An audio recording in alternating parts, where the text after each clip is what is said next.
and welcome to the Find Your Why Foundation Wise Words of the Day. First of the week. Hope you had a fabulously incredible, sunny, happy weekend. Who have we got looking at us at the minute? Let's have a quick see. We've got Josephine and we've got Meg, or Mig. So hello and thank you for welcoming us. And today, let me just introduce ourselves in case you have yet to meet us. I am Dr. Cheryl Chapman and I am Dr. Marion Bevington. Now, people were asking us about our doctorates. They are not doctorates. We didn't go to university. Well, we did, but we didn't get the doctorates there. They are honorary doctorates that we received last year in July from I'm just checking here, the Academy of Universal Global Peace. And we got them for global leadership. So just in case anyone was asking, just thought I'd tell you. If you weren't asking, now you know. So moving on today, what is the agenda for today? Why do I procrastinate? That is the question. So if you are joining us, please join in the chat box. Why do you procrastinate? Do you procrastinate? What do you do when you procrastinate? How do you know what procrastination is? Where shall we begin, Marion? Where shall we begin with this one? Well, maybe we should do some laundry, have a cup of tea. We could clip the hedge. Yeah, should we go out, walk the dog, walk in the sunshine, do some sunbathing, put the washing on, and then maybe we could get back to these people and tell them, what do you think? Yeah, so the question is, why do I procrastinate? In other words, why do I put off what needs doing now? Mm-hmm. I don't know if you know anybody like that. Clearly not you, because you're here watching, aren't you? Or did you actually procrastinate and not come on the call until later on? No, that's why I'm not here. Yeah, exactly. So thumbs up if you've ever procrastinated in your life before. Let's have a look at some thumbs up. Only got 2. I need more than 2. Yeah. Hang on, let's get a few out there. So why do you procrastinate? Why do we procrastinate, Maz? What's your version of this? Well, God, there's loads of reasons for this. It's putting something off because of fear. So the number one cause of procrastination is fear. But that can be like a really serious traumatic fear. Or it could just be scared. It could be a small fear as well, scared because you're not sure what might happen next. And I know one of the things that when I first started doing personal development, one of the things I realised that actually holds a lot of people back is not knowing how you will be if you change things. So we've all got this supposed ideal, that things don't change. We talked about this the other day, didn't we? That change is really frightening to a lot of people. But change is the only thing that's constant, actually. There's nothing that isn't changing, except change. Oh, it is. So just right there and right then in that minute. Absolutely. And so because we've got this fear of change, we were talking about attachment, weren't we? And the attachment is I'm attached to things as I believe they are right now. And so if I'm attached to those things that I want, and I'm well attached to having away from me the stuff that I don't want, then I don't want anything to change. And so that will create fear if I'm going to do something that might change that situation. So I wouldn't do it. So I'd procrastinate instead. And I think that's kind of at the core of procrastination, is this idea that you want things to be different or you're not sure how they're going to be. But in some way, there's a fear between now and what you perceive then to be, which is after you've stopped procrastinating and done the thing that you should be doing.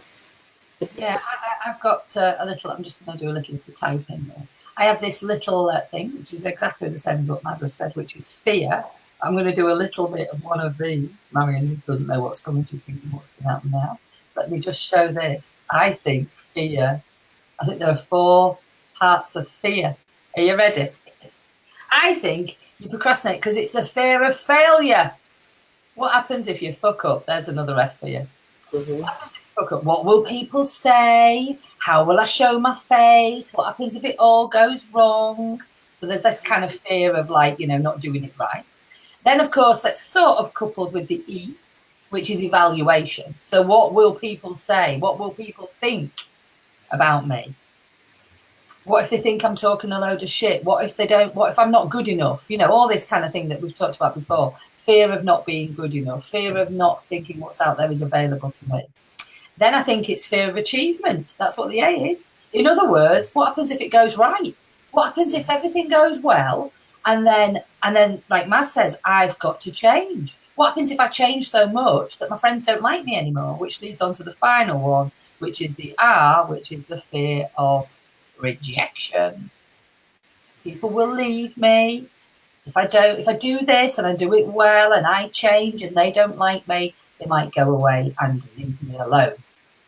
So I don't know if you've ever had those fears around the reason why you might not do something. But usually it's fear of failure and fear of success, isn't it, Maz, in the main? Because it's just like about this change, like you say.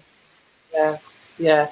And it's crazy, isn't it? Because you know, if we knew that, if we believed that nothing was ever going to change again, I think we'd all get a bit pissed off.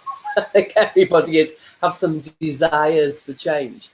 But yeah, we've just got this really crazy belief that I want things to stay the same. And we've all got it. I'm not saying I don't have it. And I know that we both do on so many things. We don't want things to change. We do want things to stay the same.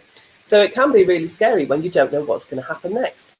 But I think it's the scariness and the boredom of it staying the same. Like, I think boredom is way above whatever the scariness could be. The boredom of it all being the same to the scariness of it being different. I don't think there's any comparison. So I'll go for scared every time rather than bored. So the idea of these wise questions of the day, and this wise question has come from one of the wise women in the Live, Love, Laugh Lounge, or it may have come from one of the wise men in the man cave. We keep them separate. For no other reason other than the fact that generally, and I know I'm generalising, women tend to share, care and be a bit more open, as in we never shut up. And the men are a little bit more considered, but they are still open and they still need some support. So we didn't want to just have a woman community. There's lots of women-only communities, so we wanted to have some a place where men could go as well.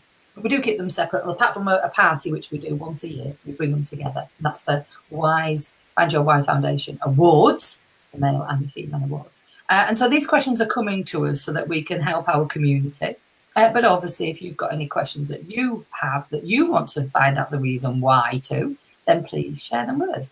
So we know that procrastination shows up when there's this fear of failure, a fear of any sort of change, a fear of, achievement, in fact, so that you change and then maybe people reject you. So there's that fear of failure, fear of evaluation, fear of, actually achieving something and being great at it and then having to change or other people change it. I remember when I first started doing this job, well, it's not really a job, but a vocation, I suppose, really.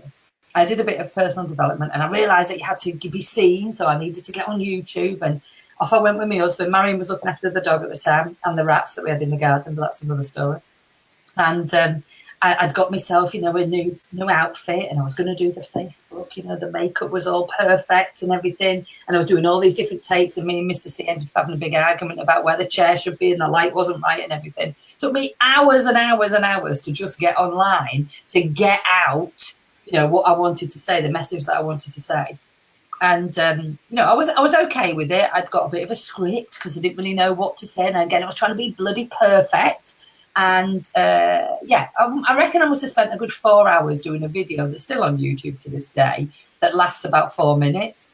Edited it, changed it. I mean, you'd thought it was like some sort of Oscar-winning movie production.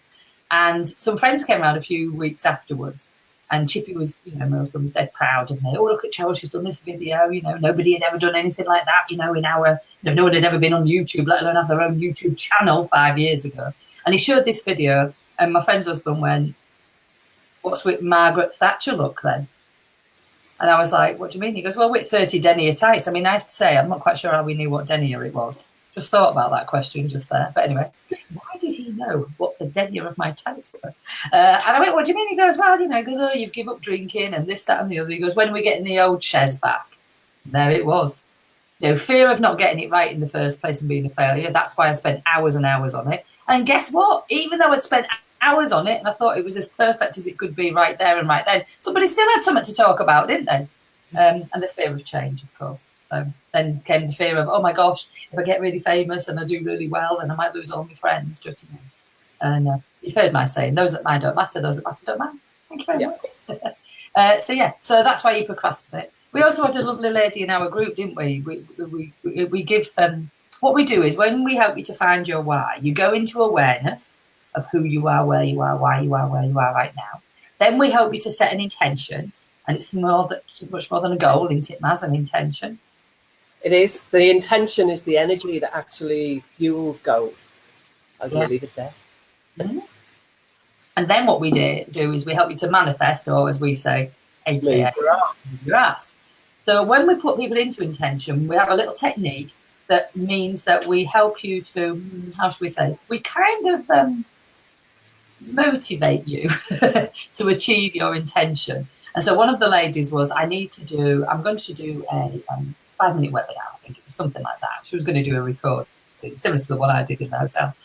And we saw her on Facebook, didn't we? Oh, I've cleaned my kitchen, I've walked the dog, I've had 3 baths, I've had 47 cups of tea, I've finished 12 packets of biscuits, whatever it was, I can't remember now. And then she went, oh, has anybody got any ideas? And of course, I just wrote, get the fuck off Facebook. And then she was like, oh, and then I was like, and Messenger, because I can see it.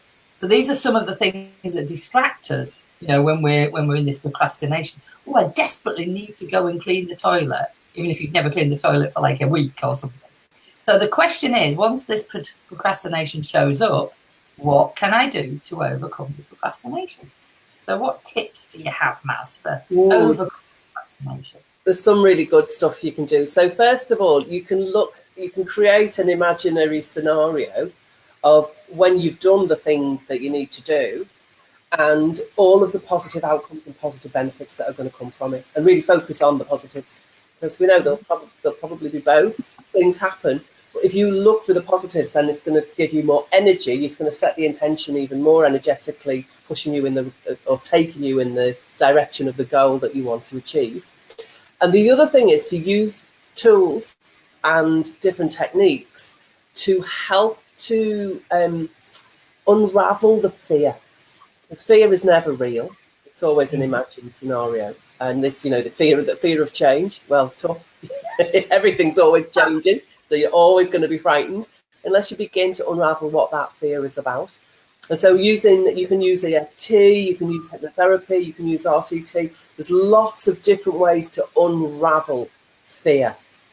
And one of the most important things is what we talked about on Friday, which is about being aware of the body, listening to the body and noticing when you've got the fear, when you think about that goal that you want to achieve, that you've been procrastinating about, while you're thinking about it and not yet doing it, what are the feelings going on in the body? What sensations have you got going on in the body? Are where do you actually feel in the physical body? And on top of that, you have to get the physical stuff first. What sorts of thoughts and ideas are there that go with all of that?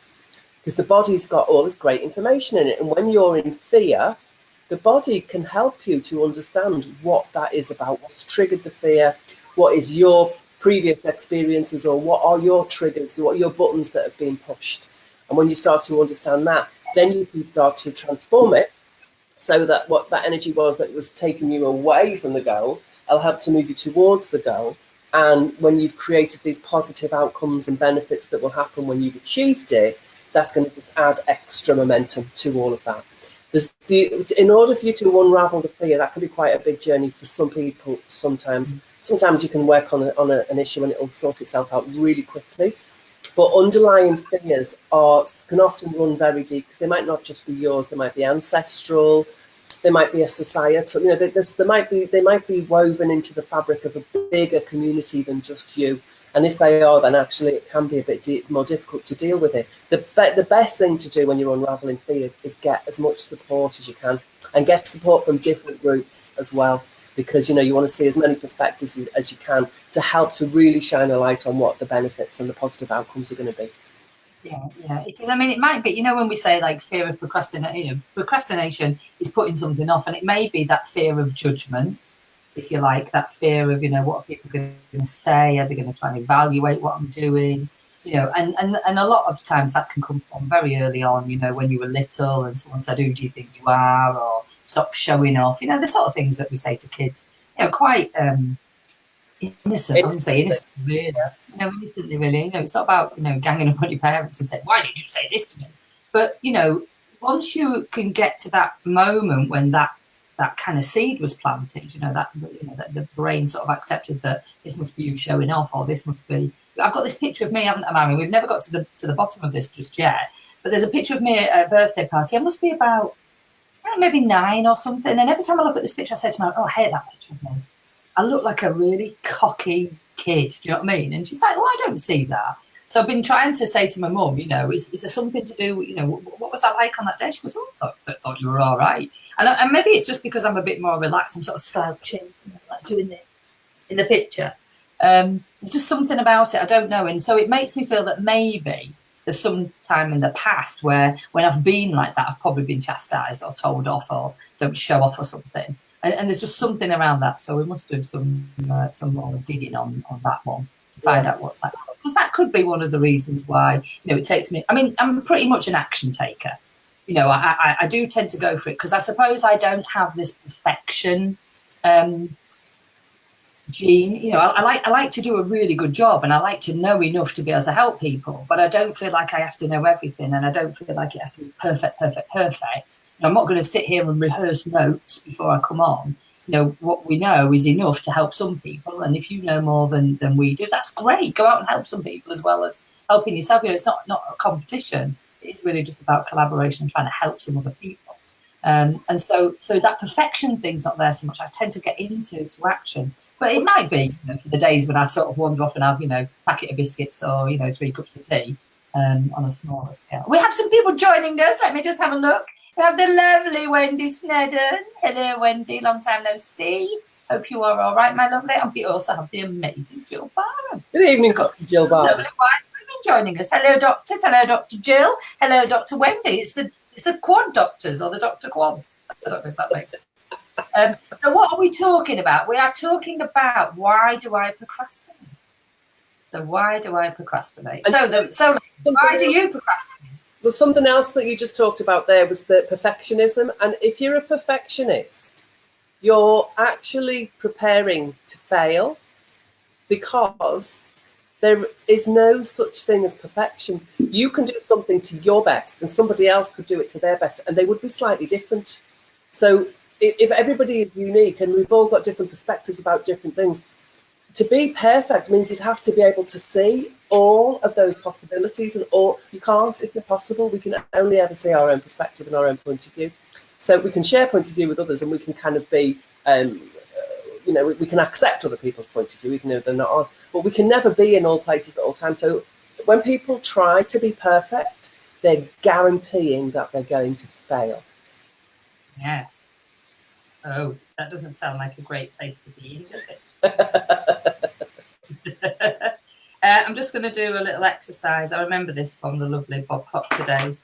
So when Marion's talking about, you know, seeing things from your perspective, it's a bit like, you know, I say to Marion now, okay, what's on this piece of paper? And she says, a rainbow. A rainbow, really? And I'm going, oh, I don't see a rainbow, so you must be wrong, Marion. Yes. And then she says, no, I see a rainbow, or whatever she says, right? And then I go, well, no, because from where I'm sitting in this case, I see something different because I see words. So that doesn't mean say either of us were wrong. It was just a different perspective on where you were stood. So thank you, Bob Proctor, for sharing that with me many years ago. That made me go, I had no idea what he was talking about at the time, to be honest with you. I thought, well, that's good. I've no idea. But now I kind of get it a little bit more. Wendy Snedden is saying lovely things. She's saying you look fabulous. Oh, you both look fabulous. I'm sure you would do if we could see you as well, Wendy. So what are you up with, ladies? Are you procrastinating at the minute? Are you holding back? Or are you on focus, on topic, on task? And are you just doing the do? That's the questions. If you're joining us live, we want to say thank you for joining us live. And if you're joining us on recording, we want to say thank you for joining us on recording. I've got a celebration. Oh. Celebrate good. Sounds good. You know that? Do you remember that piece of paperwork that I was supposed to send off about a year ago? Oh, gosh. You mean that one you procrastinated over? I sent it today. Yay! Only a year late, but I've sent it today. So yeah, I might have lasso marks next time you see me from D. Oh dear. Now, why did you keep putting it off? Like, this is a useful one. Why did you keep putting it off? Because I've had, so the person who used to deal with the invoices had asked me a lot of questions about a previous invoice, and I felt accused. I felt like I'd done something wrong. And so I didn't want to get questioned. So I didn't put any invoices in, so I couldn't be accused, and I couldn't be accused of doing anything wrong. And I haven't done anything wrong. Fear of judgment. Fear of judgment. It was like fear of accusation, actually, was what it was. Because the person who used to do the job, she did it to everybody, or they did it to everybody. Anonymity here, looking spot on, Marion. But now the person who does that job, I've never, when I send them information, if it's not quite right, we have a discussion about it. There's no accusation. But it's still taken me a year to clean up the backlog because I just didn't want to do it. I didn't want to have to go through it. I didn't want to have a fight with this woman. I've got a real fear of conflict. Conflict to me is absolutely unpalatable. I can't deal with it. And I know why. It's part of my blueprint is that I amplify other people's emotions. And so if I think somebody's getting a little bit out of sorts, to me, I don't know how far they can go. I don't know how crazy they're going to get or how depressed they're going to be. I've got no idea where the edges of your emotional landscape are. But you do, but I don't. So I'm scared because I don't know how big or small it's going to be. So for me, that results in, and I'm aware of it, this not wanting to have conflict at any cost. Plus that, on top of the fact that I was brought up in a house that's full of violence and boys and noise and alcohol, and it's all a bit chaotic. It's left enough imprints on me to know that, the trauma of a conflict could be actually quite a big scar. So I don't want to go there. So, yeah, that's a little story about me and my celebration about not being a procrastinator anymore for that one invoice. Wendy's saying if she's not sure what she's doing, it's easier to avoid it and then it becomes a problem, which is true, because if you keep putting something off, of course, it gets worse and it gets worse and it gets worse. Because what happens is if you're someone who plays things over and over in your mind, it plays on your mind. Then you go to sleep, you're tired, suddenly you wake up, you haven't been sleeping about it. Exactly, yeah. It's got an accumulation. Yeah, so then you start to feel heavy, it starts to cause headaches, tense, nervous headaches, the stomach's going, you're feeling under pressure. Anybody who says, I work much better if I leave it to the last minute, yeah, that's bollocks. And I know about that because that's what I used to say. Oh, I love a tight deadline, you know what I mean? Yeah, it's not true because you work yourself up into a frenzy pretty much to get it done. And then it becomes definitely fear of judgment because if I don't do this, I'm going to get a bollocking, or if I don't do this, this isn't going to happen. So it becomes a real kind of and you just imagine how stressed your body is when you're in that sort of place of I've got to do this, I've got to do it. It's not that I want to. And then you hate it. I remember Brian Tracy many years, I think he does the, eat the frog first, but I was talking to that about with Don, who's staying at the house at the minute, Don and Andrew and Keith are living with me. I've got a little family living with me at the minute. It's quite nice, actually, nice energy. And he was saying about eat the frog first. So do the thing that you don't like doing first because it gets it out of the way. And don't do anything else until you've done it. So don't do anything until you've done it. Jill's saying, as a builder, she's a doer. But I tend to procrastinate if I feel overwhelmed. But now it's time to make a list and post it up pad just so I can see one thing at a time. Yeah, that's good. Don't overwhelm yourself, So just give yourself one task. Eat the frog first. If you've not got a frog and you've got, something that's not so bad tasting, then do that, but just do the one thing that needs to be done and concentrate on that unitask instead of multitasking, because multitasking is really just spreading yourself a bit too thin. So unitask, do something that you love. If you don't like doing it, by the way, get somebody else to do it if you can. So I hate cleaning, so I'm desperately trying to find a cleaner. My lovely Lindsay went off to do a nice little office job, which she's enjoying, but that's left me without a cleaner. And I still haven't cleaned because I don't like cleaning, but I do need a cleaner. So give it to somebody else if you can, because I know Sammy Blindell has from the Brand Accelerator Club. She does the A, B, and C tasks. So what can only ever be done by you, even if you had all the money in the world and nobody else would be able to do it like you do it, what would you always do? What jobs can be delegated if you've got the right person, needs a bit of skill, and what jobs can be delegated that don't really need too much skill, but a lot of other people can do it.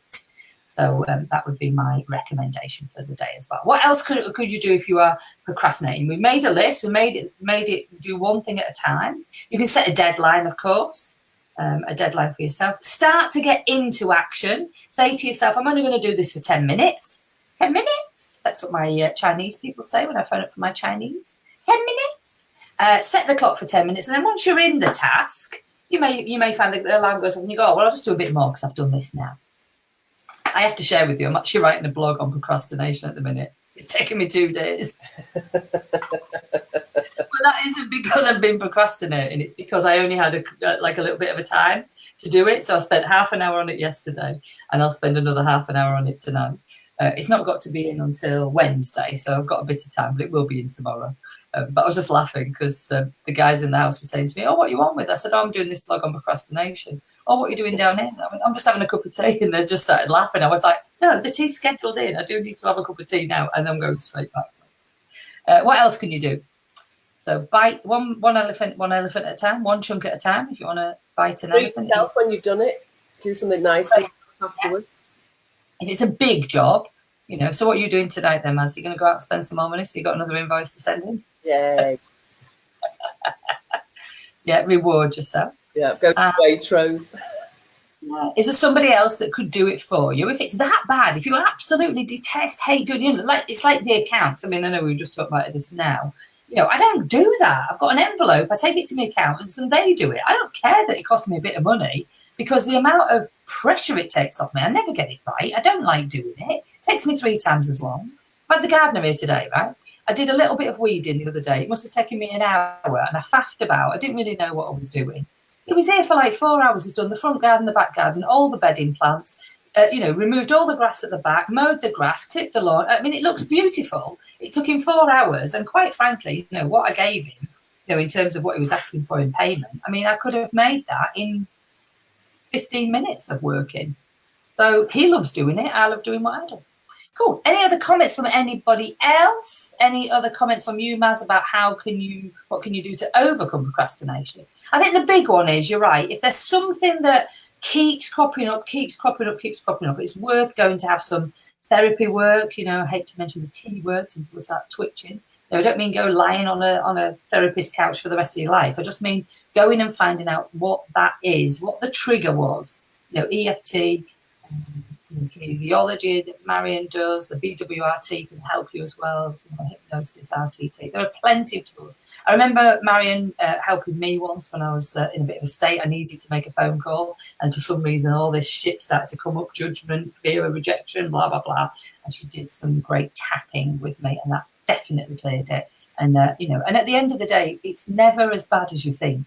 We are so creative with our brilliant minds. We make it into a big EastEnders omnibus soap opera, and in reality, it's hardly ever, even anywhere close, because we're trying to imagine what other people are thinking and what they might be saying, and quite frankly, they don't give a shit because they're too busy worrying about their own worlds. That's my little comment on it. If you're watching us and you want to watch any of the previous recordings, we have a YouTube channel, I believe, Marion, don't we? We do. We have a YouTube channel called FindYourWHY.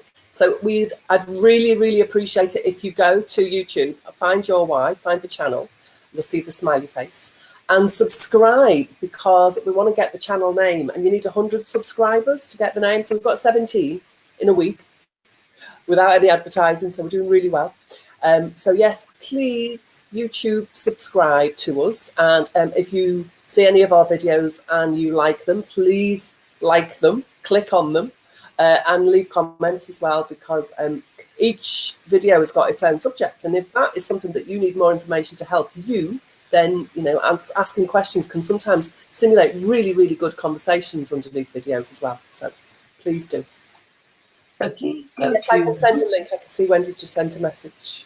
Oh yeah, cool. Yeah, we'll send a link as well. And then if you can share and care, that would be great. If you've got a YouTube channel that you would like us to share and care with, obviously we have a FindYourWHY Foundation Wise Women in the Live Love Laugh Lounge and the Men in the Man Cave. So we will do the same for you. If you then I, collaboration, sharing, caring. For myself, it's over now. Thank you very much. We're now not going to procrastinate because we need to go. Yes. Goodbye. Joining us. Thank you for your reactions. If you're on repeat and watching us on recording, thank you for taking the time as well. Caring and sharing. Remember to live, love and laugh every day. Remember, you don't have to figure it out on your own, and you don't have to do it alone. Thank you very much. We'll see you tomorrow for another wise words of the day. Bye-bye for now. Bye.